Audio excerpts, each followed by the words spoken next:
Hello students, तो कैसी रही आपकी quiz? Hope you all have done well. आइए डिस्कस करते हैं क्विज के विज्ञान के प्रश्नों को। कक्षा 8 आधारित है प्रश्न लेसन नंबर 11 बल तथा दाब। पहला क्वेश्चन विज्ञान का और क्विज का 11th क्वेश्चन। किसी वस्तु के संपर्क में आने पर लगने वाला बल क्या कहलाता है? मैंने आपको लेक्चर नंबर 4 में बताया था कि पेशी बल और घर्षण बल दोनों ही संपर्क बल के उदाहरण हैं, क्योंकि इन बलों को लगने के लिए वस्तु से कांटेक्ट की आवश्यकता होती है, इसलिए ये संपर्क बल हैं। तो आइए ऑप्शंस देखते हैं। संपर्क बल, सेकंड ऑप्शन है असंपर्क बल, थर्ड ऑप्शन है उपरोक्त दोनों, फोर्थ ऑप्शन है उपरोक्त में से कोई नहीं। तो किसी वस्तु के संपर्क में आने वाला बल होगा संपर्क बल, क्योंकि ये किसी वस्तु के संपर्क में आने पर लगता है, तो हम संपर्क बल को मार्क कर देते हैं। नेक्स्ट क्वेश्चन है, निम्न में से कौन संपर्क बल का उदाहरण नहीं है?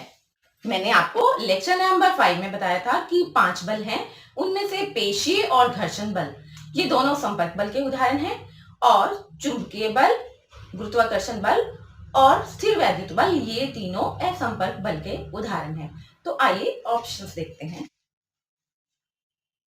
पहला है पेशी बल, सेकंड घर्षण बल, थर्ड चुंबकीय बल और फोर्थ है उपरोक्त में से कोई नहीं। पेशी बल और घर्षण बल ये दोनों संपर्क बल के उदाहरण हैं, तो चुंबकीय बल कैसा होगा? संपर्क बल का उदाहरण नहीं है, मतलब ये असंपर्क बल है, तो चुंबकीय बल को मार्क कर देते हैं। नेक्स्ट क्वेश्चन पे चलते हैं। क्वेश्चन नंबर 13, कौन सा बल वस्तुओं की गति की अवस्था में परिवर्तन करता है? मैंने आपको लेक्चर नंबर 4 में बताया था, जब हम कोई कांच का मार्बल किसी फर्श पर लुढ़का देते हैं तो वो धीरे धीरे उसकी गति कम होती जाती है और एंड में वो रुक जाता है। साइकिल की अगर पेडल मारना बंद कर दें तो धीरे धीरे उसकी गति कम होने लगती है और अंत में विराम अवस्था में आ जाता है वो, और वो रुक जाता है। नाव को अगर हम खेने बंद कर दें तो थोड़ी देर बाद उसकी गति भी कम होती होती रुक जाती है। तो इसका क्या कारण है? इसका कारण है घर्षण बल। दो सतहों के बीच में ऐसा बल होता है जो गति का विरोध करता है, उसी के कारण वस्तु धीरे धीरे विराम अवस्था में आ जाती है। तो आप सोचिए कि गति में परिवर्तन किस बल के कारण आता है? तो आइए इसके ऑप्शंस देखते हैं।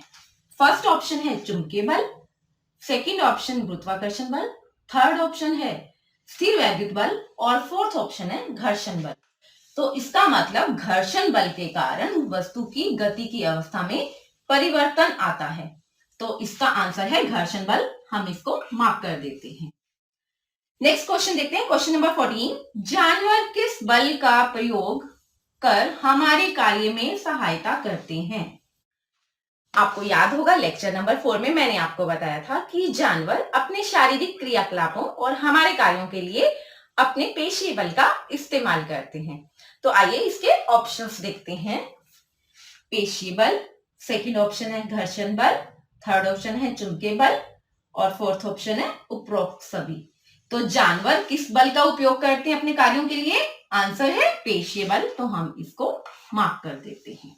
तो चलिए चलते हैं नेक्स्ट क्वेश्चन पे। क्वेश्चन नंबर 15, घर्षण बल गतिशील वस्तु पर किस दिशा में लगेगा? मैंने आपको लेक्चर नंबर 4 में पढ़ाया था कि घर्षण बल ऐसा बल है जो गति का विरोध करता है और गति की दिशा के विपरीत लगता है। तो आइए इसके ऑप्शंस देखते हैं।